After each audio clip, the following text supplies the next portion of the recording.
Are you looking for an innovative way to work on your military or first responder marriage? The Life Giver app with Corey Weathers is now out and available for iOS and Android devices.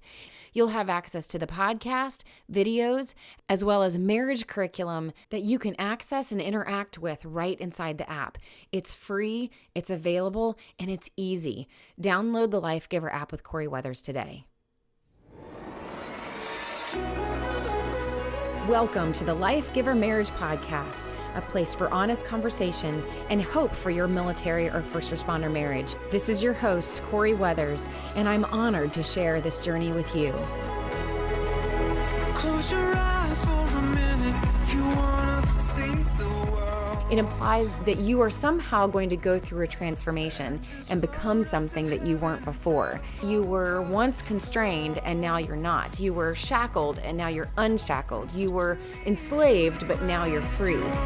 Kiss the stars,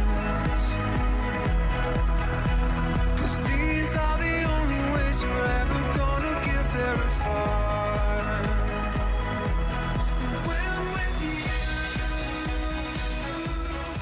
Welcome to another episode of the Life Giver Podcast. This is Corey.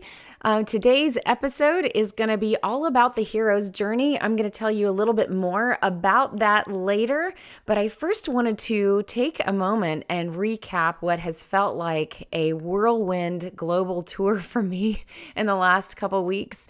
It started off by going to Dallas, Texas with the Chris Kyle Frog Foundation to work with Baylor University and the University of Texas to start some initial great groundbreaking conversations about their Master Your Marriage program.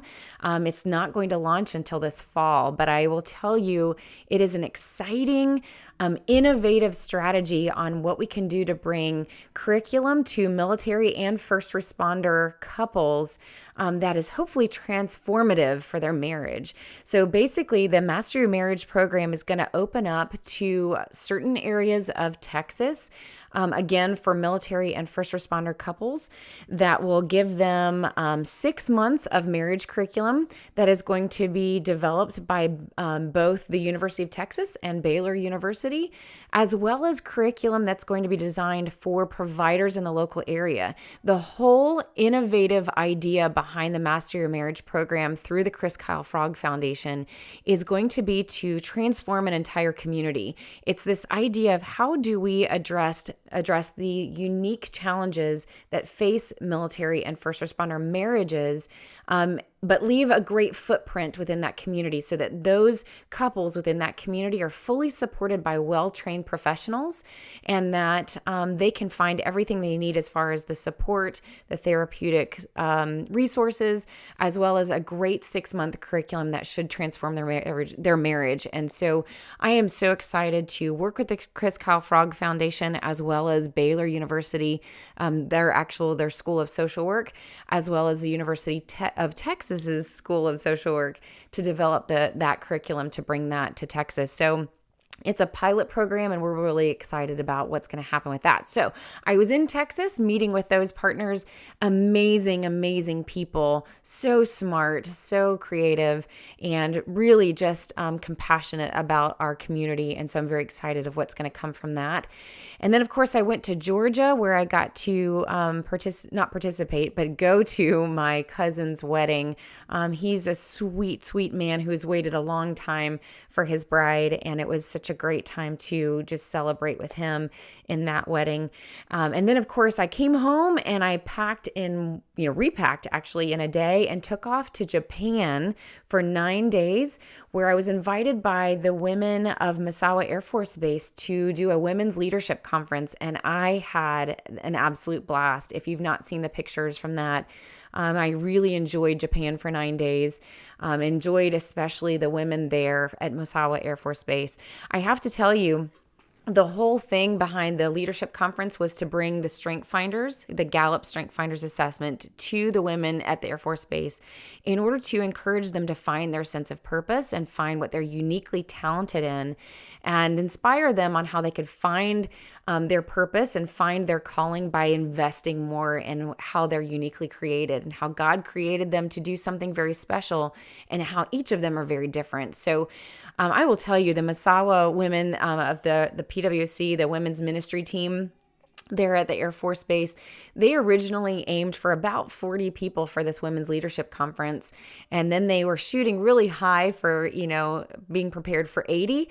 And so I said, hey, why don't we order 100 of the Strength Finder books for us to use just in case. And then, of course, when they went to sell tickets for the conference, they sold out in 3 hours and sold 120 tickets. And I have to tell you that when I got there, everybody showed up. Everybody had taken the assessment. Everybody was hungry for the information.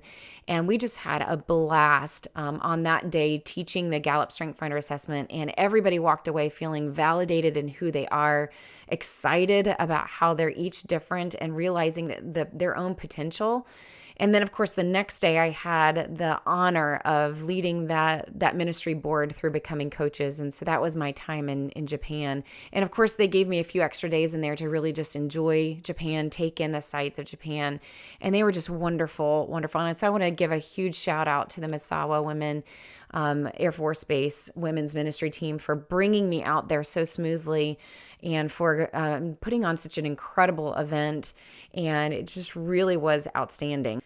After Japan, I rolled into Washington, D.C. without even coming home first to attend the 2017 Armed Forces Insurance Military Spouse of the Year Awards, and was excited to teach at the town hall where 250 of our military spouses of every branch, who are just powerhouses in our community doing really awesome things, get together every year for a town hall, time to just be invested in and encouraged and networking and all of that.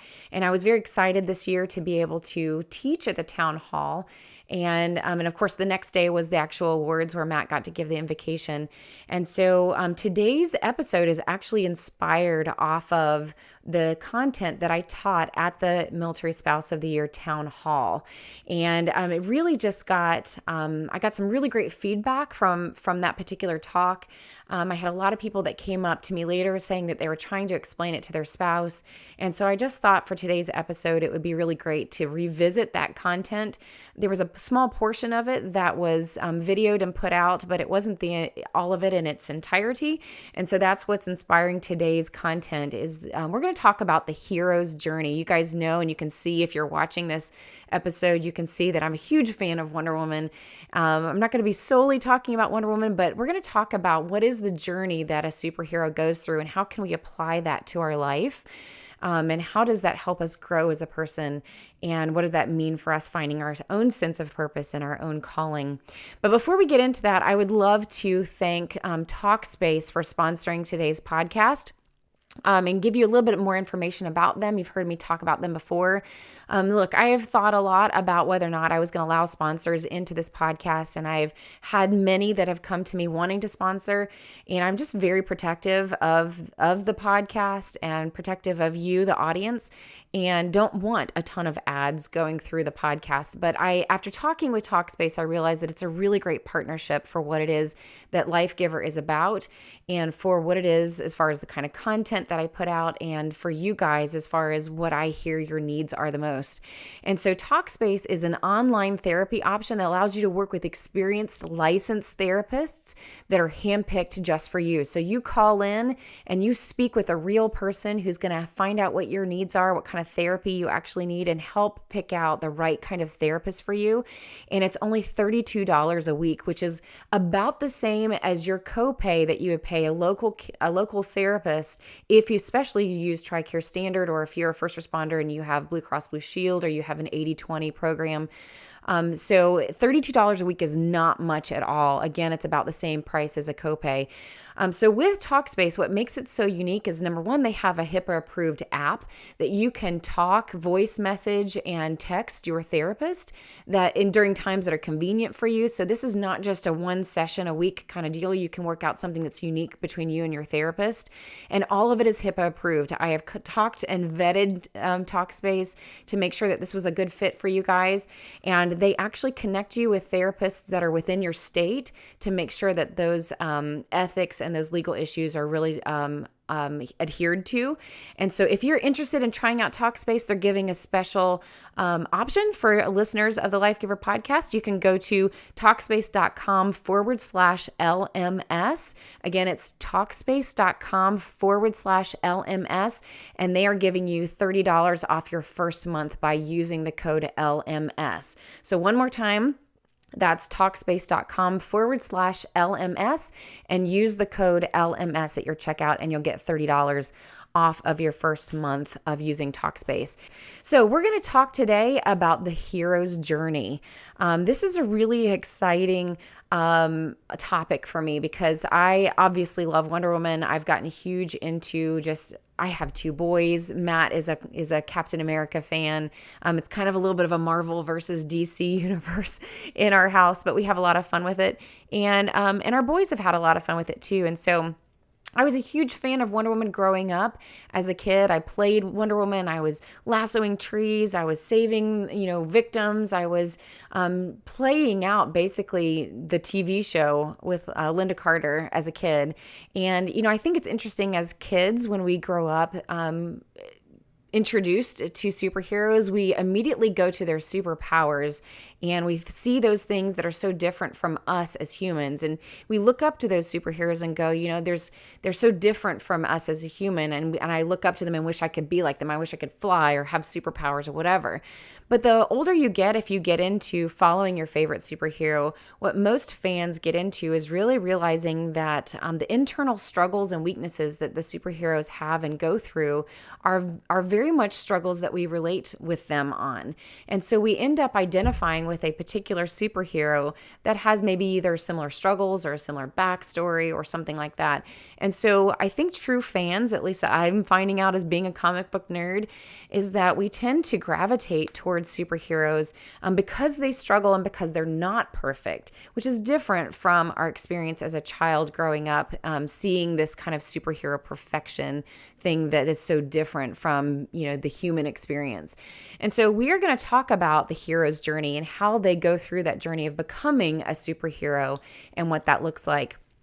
As I was starting the conversation with those at the town hall, there was about 250 of these amazing women. The theme of the town hall was about empowerment. And before I got into the whole hero's journey, I thought to myself, what does it mean to be empowered? If I'm going to go and empower somebody, if I want to empower you as a person, what does that actually mean? I know what it means to have power, right? That's what makes me think of a superhero. But what does it mean to be empowered? So when I looked it up in the dictionary, or Google, right, that is the new dictionary, I really loved the definition of what empowerment, or how empowerment was defined. And so in this case, when you look it up, it says that it means to give authority or power to do something, or to give authority to someone.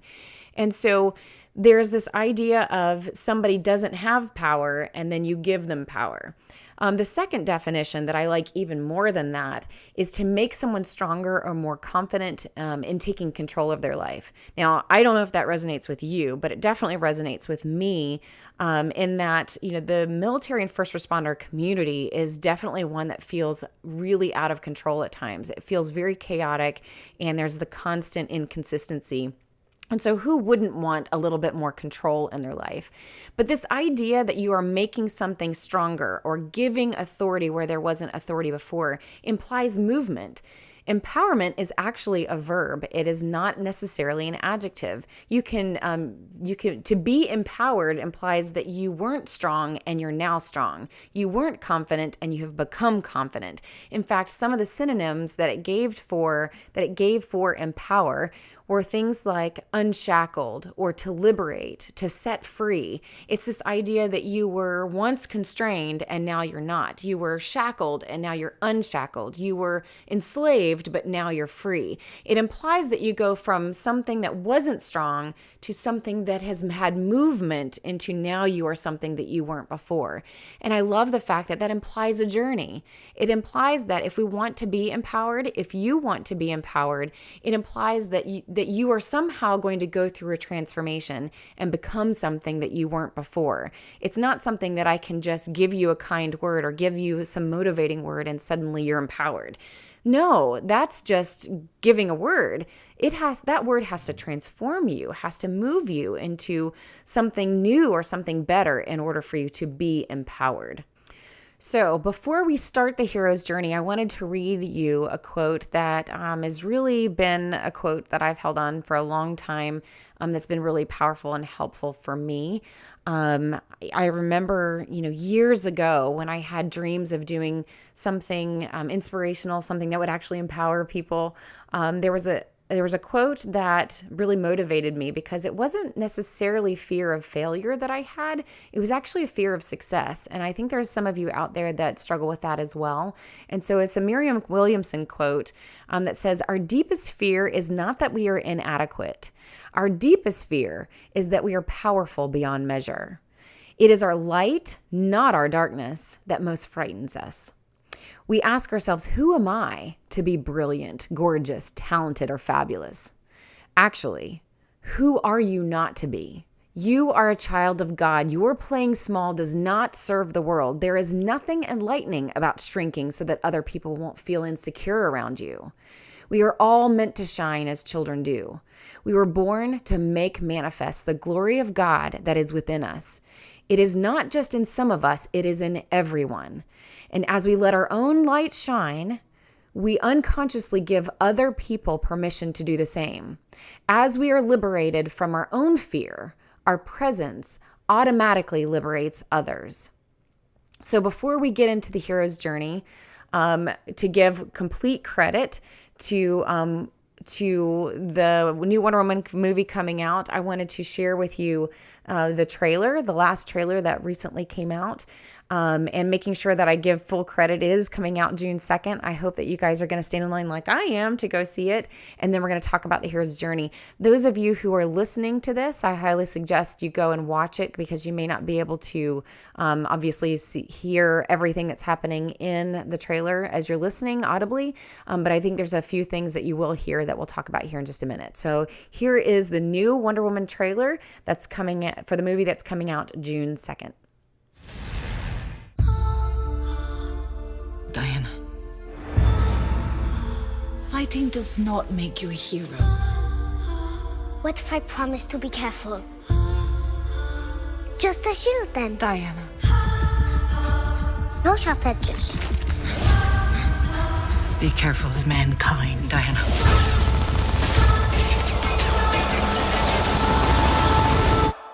They do not deserve you. You've told me this story.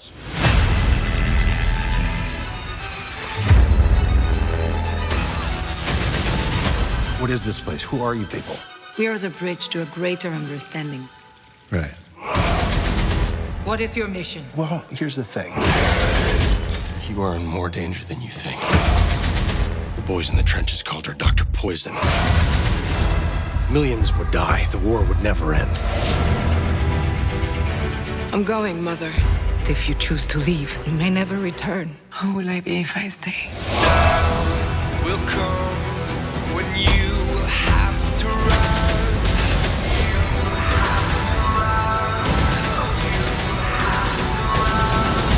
To the war.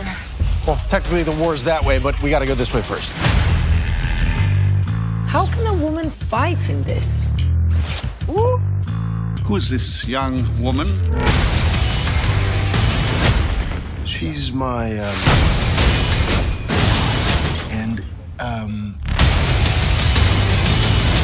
Diana, Princess of the Mist. Prince. Diana Prince.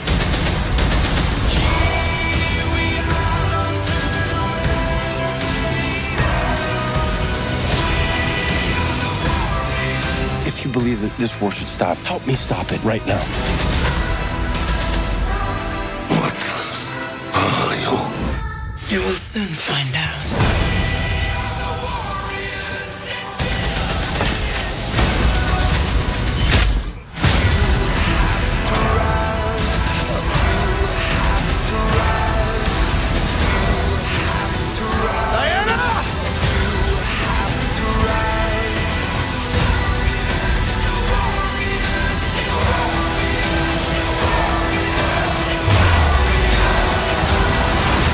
Wonder Woman, rated PG-13. Experience it in IMAX 3D June 2nd. Okay, so now that you guys have watched the trailer, I want to talk to you a little bit about the journey that that Diana goes through in becoming Wonder Woman. And of course, if you've been just the basics of knowing Wonder Woman and any other hero for that matter, I think go through this same journey, and each of them kind of play through the details a little bit differently.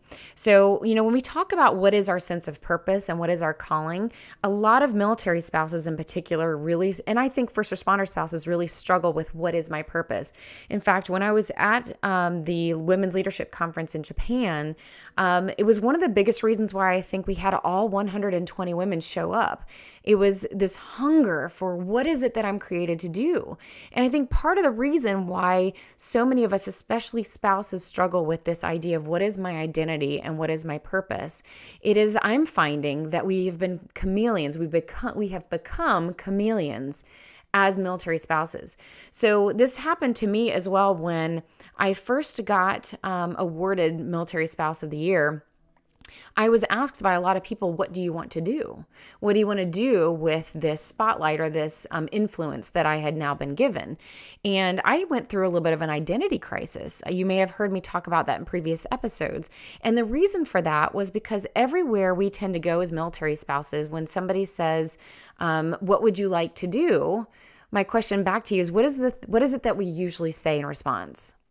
And the answer usually is, if you didn't already say it, what is it you need me to do? And we tend to plug in where there's a hole or a need. We tend to jump in and volunteer when we see that nobody is volunteering because we want to eliminate the pain and uncomfortability that someone else is going through because no one is volunteering for that position. And so we tend to take pride, and there's nothing wrong with this necessarily, but we tend to take pride in jumping in and helping out wherever there's a need. The problem is that after years of doing that, we don't understand our own identity. We don't know what it is that we love to do. And so when somebody says, what would you like to do? What is your purpose? The common answer is, I don't know. I've just always done what everybody needed me to do, and I've been a chameleon. And so this whole idea of what is your calling and what is it that you love to do? What is it that you're talented at doing tends to throw a lot of people off. And that's why I think we have such a huge hunger right now for spouses in particular trying to figure out what is it that they are called to do and what is it that they love to do, and can they live a life with their own sense of purpose and choose what they will get involved in based off of what they love to do and what they're created to do, instead of just filling a hole wherever there is. The problem with that, yes, we want to be able to serve where we can, and there are times to help someone else out or help a team out. However, if you're getting into a role and you're so unhappy doing that role, or you find that you're not good at it, then we find ourselves we're stretched way too thin, we're exhausted, and we're not enjoying it either. And we realize we may not be the best fit for that job, and we need to know when to say no.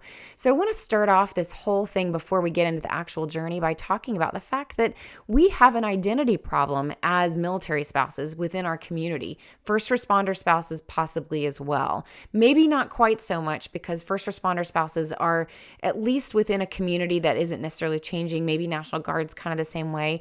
Your place of love and belonging is a little bit more consistent, and you may have found a little bit more opportunity to get plugged into things that you really actually enjoy and find full confidence in that, more so than spouses who are constantly relocating. So that's something we're thinking about.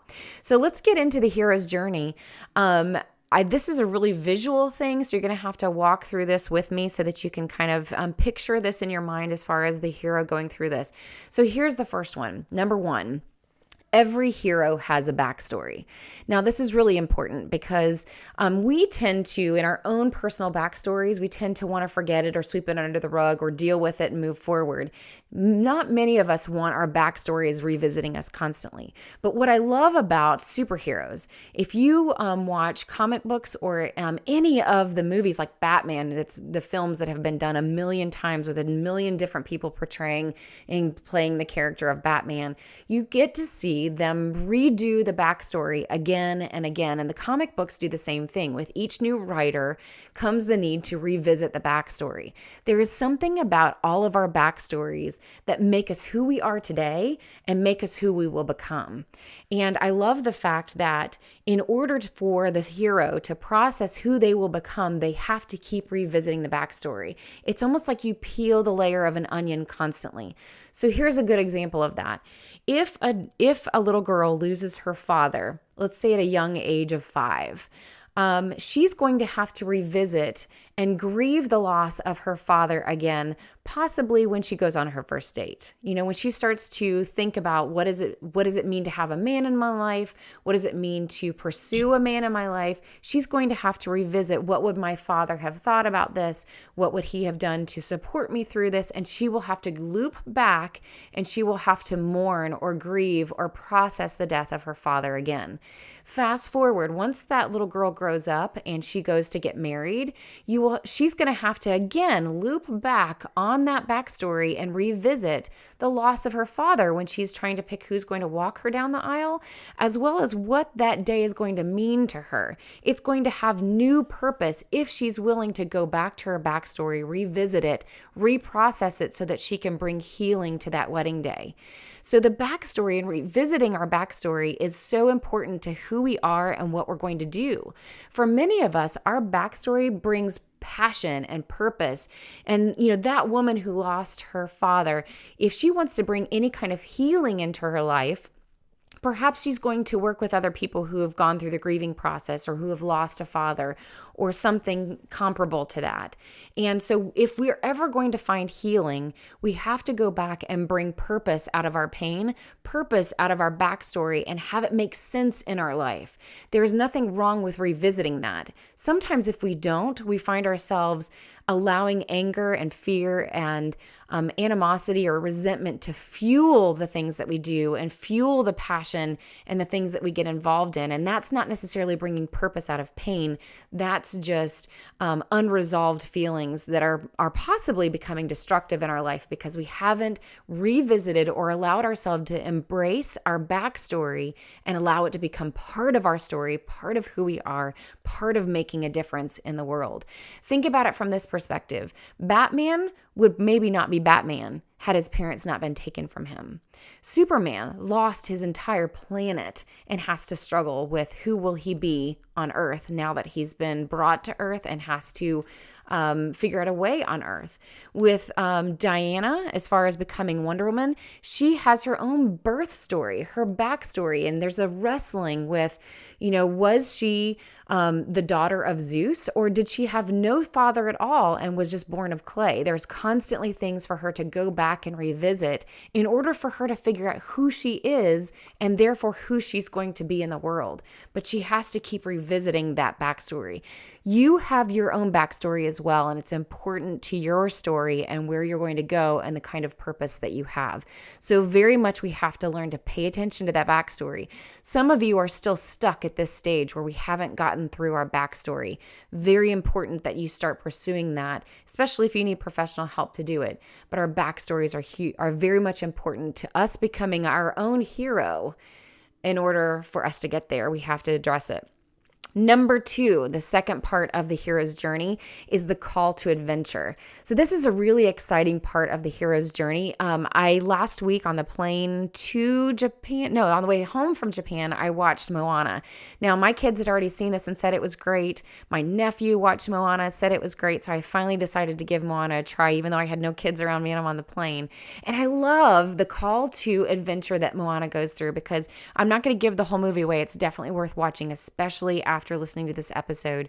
But the call to adventure for Moana is this constant desire and stirring within her to go across the water and cross the reef. She's constantly pulled to the water's edge over and over and over again, almost on a daily basis. She cannot escape the call to adventure that she has within her. for many superheroes, you see the stirring within them to move into greatness or find their sense of purpose. Some of them, it's because of a tragedy that happens in their life. For many of them, there's an accident or a sabotage that happens, that they feel that there's this calling that they feel like they need to answer, but there's a tragedy that happens. They don't realize in the moment that it's the call to adventure. They think something has gone wrong in their life. But what they later find out in hindsight is that it was very much part of the process to launch them on this adventure. In Diana's case, she was born with a purpose. She has always felt like she has been called to greatness. You see in that trailer I just showed you that she, as a little girl, is wanting to do something. And for her, she's always known this. And the call to adventure happens when Trevor's plane crashes on the island, that she's awakened to this idea that there's this other world, that there's man's world, and she suddenly is feeling this call to answer the call to the adventure. For some superheroes at this point, they deny the call. And even though that's kind of a self-sabotage, for many of them, it's still part of their journey. It's still part for them to deny the call in order for them to answer the call later. In the trailer, you saw that the one that actually was sabotaging or playing that part of the journey of denying the call was actually Diana's mother, who didn't want her to leave the island. It was important for her mother for her to stay behind and play out her role as the princess of the island, who would one day lead the island. But for Diana, she needed to answer the call. And that was, and you hear her say in the trailer, "Who will I become if I don't answer the call," basically. And so this idea of what is your call to the adventure? If you have sometimes there's a sabotage, or you might be sabotaging something in your own life because you feel a stirring within you to do something great. You feel a stirring to be passionate about something, or advocate for something, or volunteer for something, or start a business, or do something in your life that's meaningful to you. And it feels like a huge risk. It feels like something that you don't know what's going to happen. Like in Moana's case, what's going to happen when you cross the reef, or even if you could cross the reef, what's going to happen. But if you don't answer it, you never know what kind of hero you could become. And sometimes those risks are the very things that we need to do that will stretch our character and allow us to go into becoming what God intended us to become. We just didn't know it until we answered the call and were challenged and stretched beyond what we thought we could handle. So that was number 2, the call to adventure. Of course, number 3 is whether or not the hero actually answers the call. This is a really exciting part of the hero's journey, because when you actually answer the call, it is that moment where you say, like in Moana's case, where she gets on the boat and she goes. She doesn't know what's going to happen when she crosses that reef. She doesn't know if she's even going to survive it, but she has to do it. She has to take that risk. For Diana, it was actually entering into man's world and seeing what was there and what part she could play in helping to end the war. There's so many things as far as these different heroes that when they answer the call, this is a really exciting part of the story. It's actually the part where the audience loves this part of the story, but it's actually the most difficult part for the hero, because this is where the battles happen. This is where the enemies come out. This is where the hero is bumped and bruised and really wounded because of the battles, rescuing the victims, whatever is going on. It's the most action-packed part of the story, and it's actually the part where the audience doesn't want it to end. But for the hero, it's the most difficult point of the journey, and which I think is actually ironic and really important for us to talk about, because during the most adventurous part of accepting the call is where the hero faces the ugliness of the world, the drama of other people, this destructive side of humankind or of the enemy or whatever. But it's not actually the enemies and the battles that the audience is most relating to or what's exciting to the audience. The most exciting part to the audience is actually the inner conflict that's going on within the hero. It's at this point of the story that the hero, more than the battles that she's facing with the enemy, has to deal with her own insecurities, has to deal with her weaknesses, has to come face to face with what could hold her back or him back. It's that part that the audience wants to see the most. It's that part that the audience wants to be able to see in the next issue. Even if that first enemy has gone away, it's exciting to have the new enemy come up, because now that hero has to go through that inner conflict again and go through a new layer of growth as they deal with their own inner conflict.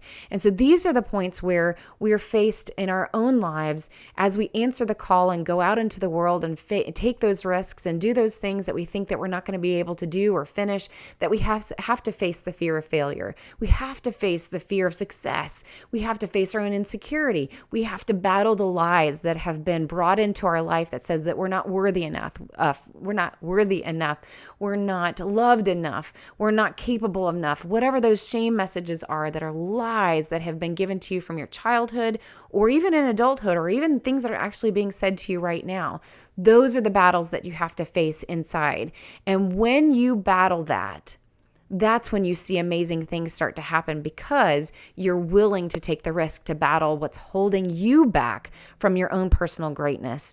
So the world, by the way, doesn't want to see these heroes become perfect, and they never do. That's what we like about the heroes, is that they never quite achieve this place where they're fully healed and whole. There's always something for them to struggle with. And so it's not about achieving any kind of level of perfection. So number 4 is this beautiful place after the battles where blessing happens. Now, most of us forget or are afraid that blessing will not come after the battle.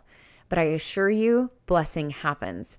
For the hero, you often see blessing come in the form of some kind of comparable completion that happens in their life. Perhaps the victim that they are rescuing rewards them with that love. Maybe it's the person that they're in a relationship with.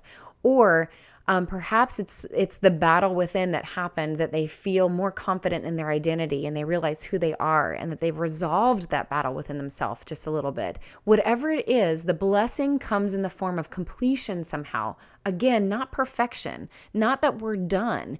It's this blessing of realizing that, something that I didn't think that I could do, I now did, and I feel whole, or at least more whole than I was before. In Moana's case, when she realizes that she became who it was that she was supposed to become because she went through the battle, because she faced her own insecurities. For Diana, it's realizing that regardless of what her backstory is, that she can be a good person, and regardless of the temptations that come at her to be different than she feels called to be, that in the end, she feels confident in her ability to be who she wants to be, regardless of what battles she crosses, what people tempt her, that she can be whole and wholly secure in her identity. And it's one of the reasons why I love Wonder Woman, is that she struggles with her identity, I think, in similar ways that we do in the spouse world, struggling with our identity. So blessing is a huge, wonderful part of the hero's journey that we need to remember exists. If you are in a place right now where you feel like you're going through the battle of life, or you're going through the battle of relationships, or you're just inwardly battling something within yourself, having the reminder that on the other side of that battle is blessing. That's so important and encouraging for you to remember. It should motivate you to keep fighting. And if you are in a stage of blessing, to sit in the pocket of that blessing and embrace it and remember it and soak it in, and realize that you're going to have to go back through this cycle again. You may have to revisit your backstory. You may have another call to adventure. You're definitely going to have more battles that are going to stretch your character. Sit in the pocket of the blessing if you're in it right now, so that you can recuperate and have your battle wounds bandaged, if you will, and you can find yourself back in a place of blessing again, and find a place of gratitude as well if you are there. It's the one thing that will ground you and remind you that being in a place of blessing is definitely something worth to be thankful for. Okay, so the last stage of the hero's journey is that you can't go through this journey without something changing and transforming with you. within you. Remember when I talked at the beginning about empowerment, that you go from shackled to unshackled, enslaved to free, that this is a process. You don't go through a process like this without something transforming and changing within you. So many of you know what it's like to go through transformation. Maybe it's a deployment. Maybe it's a very difficult mission or a call if you're a first responder that went really wrong, and something transformed within you in this process. And you go back home, or you go back to those who have known you for a really long time, and they're struggling with the fact that you're different. They're struggling with the fact that maybe you're more independent, or that you struggle with a few things, or that you're stronger than you were before. Whatever that growth that you went through and however you were transformed, other people are going to struggle with that, especially if they didn't go through the journey with you. Some of you go back home and people know that you're different. Maybe it's external family members or whatever, but they go through not understanding what the transformation that happened and why it happened, because they weren't part of the journey with you. And Diana goes through this. Wonder Woman goes through this. When she goes back to the island, she's not necessarily Princess Diana that she was before. She is now Wonder Woman in man's world. She'll always be Princess Diana of Themyscira to them on the island. And I think every hero goes back home and realizes that they aren't who they were before, that they have transformed into something different. But they can't force those who've always known them as they were in the beginning. They can't force them to just accept them as they are now. Somehow there has to be a reconciling of both worlds. There has to be, I can be Princess Diana of Themyscira and Wonder Woman at the same time, because I am that person. I'm not two different people. I am who I am. I am called to what I'm called to. I have a sense of purpose wherever I am. I don't have to resort to who I was before. I don't have to impose who I have become on somebody else now. I can be who I am now. And there is this point in the hero's journey when they realize that they can be in two different places, around two different groups in two different worlds, and still be who they are. It is a new formed identity, and they've accepted their identity. In a lot of cases, they're in relationships with somebody. There's somebody that they love, and that person has grown to accept the fact that they can both love the vulnerable relationship that they have, and at the same time let that person go and be the hero that the world needs them to be. There's an acceptance. There's an identity acceptance that happens in the hero's journey. And so I want to ask you, where are you in the hero's journey? Where are you? Are you still struggling with your backstory? Are you struggling with the call to adventure? Are you afraid to take the risk? Are you in the middle of a battle? Have you accepted the call, but you are fully battling it out? Where are you in the hero's journey? Because make no mistake, you are a hero. You have the ability to become your own hero. That doesn't mean that you're going to be perfect and that you're going to be better than anybody else. That's pride. A real hero identifies their own greatness and accepts the fact that each of you are called to become great as well. But it is in our greatness that we go out into the world and use our influence to bring out heroes in other people's lives. Those people that you interact with on a daily basis, whether it's an extended family member, whether it's your spouse, your children, or those that you serve, are all on the hero's journey as well. Many of them you might be clashing with because perhaps they're stuck in their backstory. Perhaps they haven't accepted the call to adventure. Perhaps they're stuck somewhere else in the hero's journey, or maybe just at a different place than you are. We know that we have great influence and become selfless and become a hero in the world's eyes when we start investing in other people and encouraging them to become their own hero as well. We have that power. We have that influence. And if you are holding that back, then you are robbing the world from the opportunity to have something great, something as wonderful as you in the world, making a difference and serving those around you. And so where are you in the journey, and where do you need to go next? Who do you need to inspire to help them have movement in this journey as well? How do you bring somebody from unshackled to shackled? You can play a part in that. You can liberate someone else from whatever is holding them back from greatness as well. We need to know, in order to do that, we have to know what our weaknesses are. You have to know what your temptations are. Every superhero has a weakness, has a temptation, has something that holds them back or could hold them back. In Diana's case, it's her insecurity. It's her backstory. It's trying to figure out who she is. It's this idea that she wants to be good, that she doesn't want to take life. She wants to find ways to stop those from taking lives. But even in her pursuing her purpose, she has to continuously figure out, how does she live out her purpose of being good without compromising those values? There are always going to be weaknesses in your life. And I think as military spouses, some of our weaknesses are resentment, because we haven't embraced the difficulty and we're struggling with that and we're frustrated with that. That's going to be a temptation to be resentful.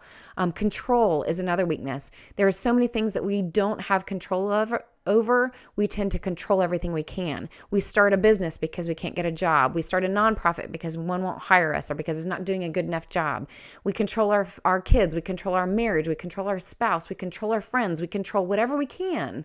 At least we're tempted to, because of the lack of control we feel in our life. There are certain vices that you have in your life, and you have the opportunity to get to know those really well, because they will show up during the battle. And if you're not ready and willing to address those, you're going to find yourself stuck somewhere within the hero's journey without living out your purpose and finding yourself in that place of blessing and finding that place in discovering your true identity and what you're called to do.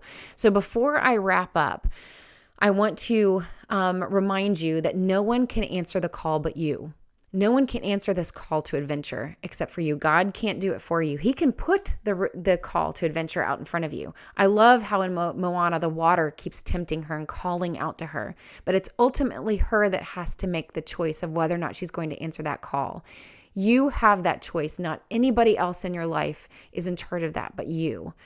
Are you going to accept the call and become who you are intended and fated to become? I believe that you can, and it is worth the risk, and it is an enjoyable ride. It's not easy. You're going to get bumps and bruises. You're going to run into drama. You're going to run into destructive people. You're going to run into what feels like enemies all around you. You're going to find an enemy within yourself too. But it is up to you whether or not you will pursue and keep moving forward and empower yourself to get through the battle in order to experience the blessing. I want to leave you with another quote that is from Nelson Mandela to wrap it up. Your playing small does not serve the world. Who are you to not be great? Thanks for joining me. I hope you have a great day. I hope you pursue what you are created to do. Don't forget to try out Talkspace.com and be the hero that you are intended to be, that God created you to be. He created you with a purpose. He created you and is waiting for you to accept that call, waiting to see you become all that He ever intended for you to become. You just have to listen for it, accept it, try it out, and trust Him. Thanks so much. See you next time. Would you like to send in a shout out and have it included on the Life Giver podcast? Anyone, civilian or military, can thank a military spouse who has made a difference in your life, or say thank you to a service member for working hard on your marriage. Record your shout-out by using your voice memo app available on your device, and email it to Corey@CoreyWeathers.com, or call in and leave a voicemail shout-out to 706-431-7222. And we will do our best to include it in future podcasts.